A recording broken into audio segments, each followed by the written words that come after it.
Welcome back to Quiet Growth Club. Today we are talking about something that is often overlooked when we discuss money. The psychology behind it. We talk about salary, we talk about saving, we talk about investing, we talk about making more money. But today, before money becomes a number in your account, it is connected to your beliefs, your experiences, your habits, and your decisions. Two people can earn the same 200,000 naira every month and have completely different financial lives. So the question is not only how much do you earn? The question is what do you do with that you earn and why do you make that decision? Money is not purely mathematics. If it were, everyone who understood addition, subtraction, and percentage would automatically be financially successful. But that's not what happened. Our relationship with money is personal. Someone who grew up in a household where money was always available may have a completely different attitude towards spending from someone who grew up watching their parents struggling to provide food. Someone may see 10,000 naira as spending money. Another person may see 10,000 naira as an opportunity to save, invest, or solve an important problem. The same amount. The meanings are different.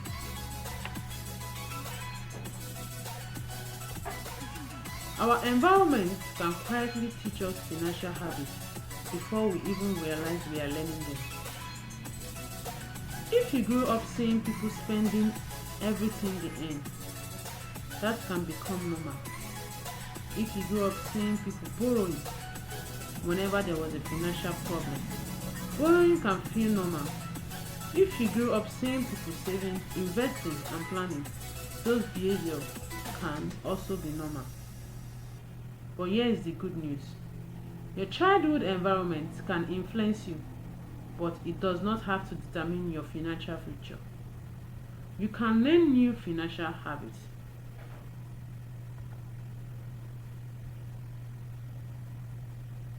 One of the biggest mistakes we make is confusing income with wealth. Income is what comes into your hand. Wealth is what you are able to build and retain from what comes into your hand. Imagine two Nigerians earning 300,000 naira every month. Person A earns 300,000 naira and spends 295,000 naira every month. Person B earns 300,000 naira but deliberately save, invest, and develop skills and acquire productive assets. They have the same income, but they are building completely different financial future. So when your salary increase, don't only ask, what can I afford now? Also ask, what can I build now?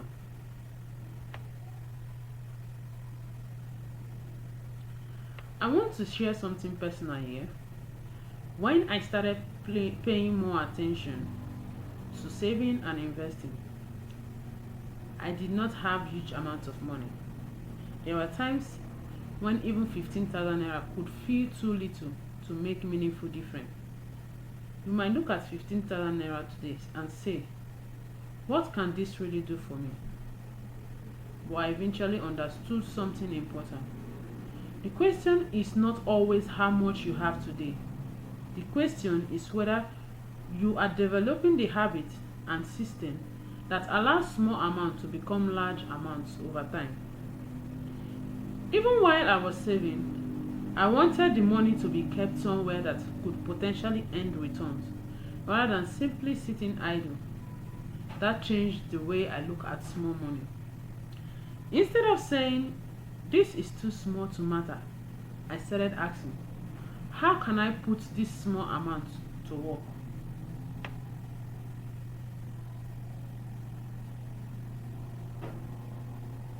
Sometimes the problem isn't we don't earn enough. Sometimes there are small leaks everywhere. Let's say someone spends an unnecessary 500 naira every day. 500 naira, 500 naira doesn't look like much, But over 30 days, that is about 15,000 naira. Over a year, that is about 180,000 naira. I am not saying you should never enjoy your money. You should. The point is to become conscious of your money, because the same way investment can compound, habits can compound too. Small financial decisions repeatedly consistently. Small financial decisions repeated consistently can eventually produce large results.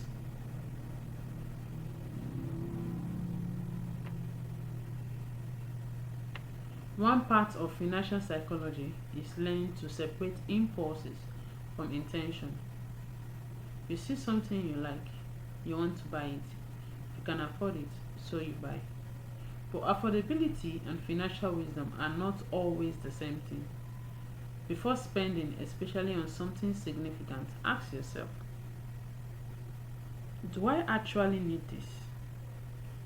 Is this aligned with my current priorities? Will I be happy with this decision for a month from now? Sometimes the financial mature decision is not saying no. Sometimes it's saying not yet.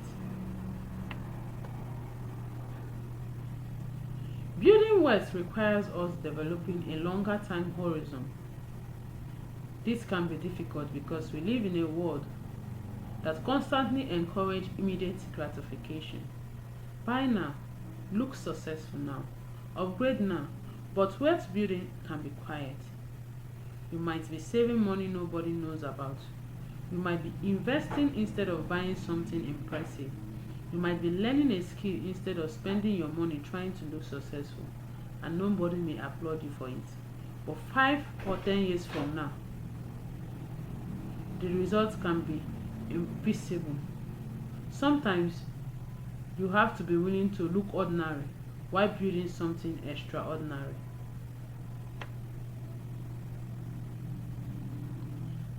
This brings us to behavioral finance.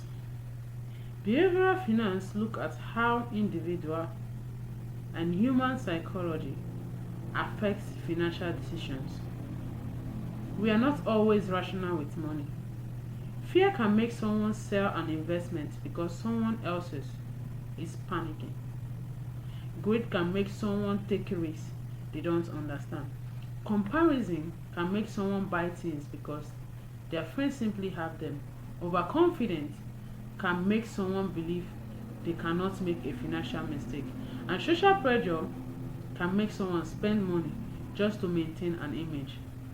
Understanding this behavior does not mean you will never make mistake.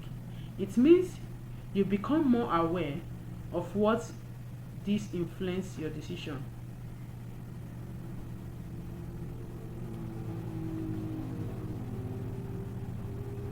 As a young Nigerian, we also have another challenge, the pressure of looking successful. Sometimes we want the car before we have built the income to comfortably maintain it. We want the latest phone.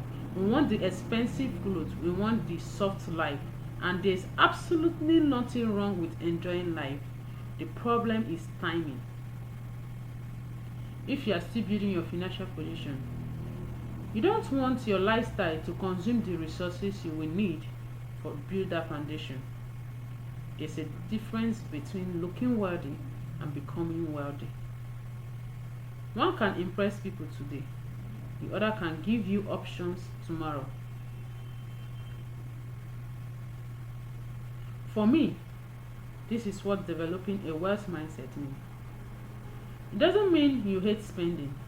It doesn't mean you cannot enjoy your money. It doesn't mean every naira must be invested. It means you understand that money has different jobs.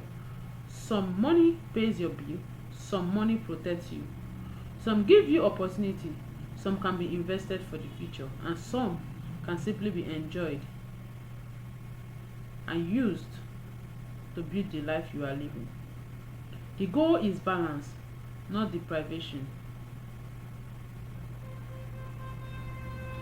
One of the biggest change you can make is to stop treating all money as spending money. Give your money different job.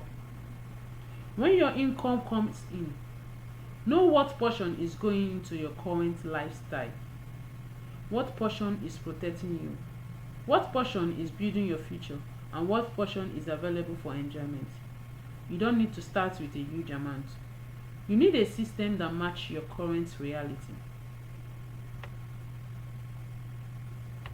If you're watching this and thinking, I don't earn enough, I understand. But don't allow the size of your current income to become an excuse for never learning, especially never learning how money really works. Learn while you can, save what you reasonably can. Develop skills that can increase your earning capacity.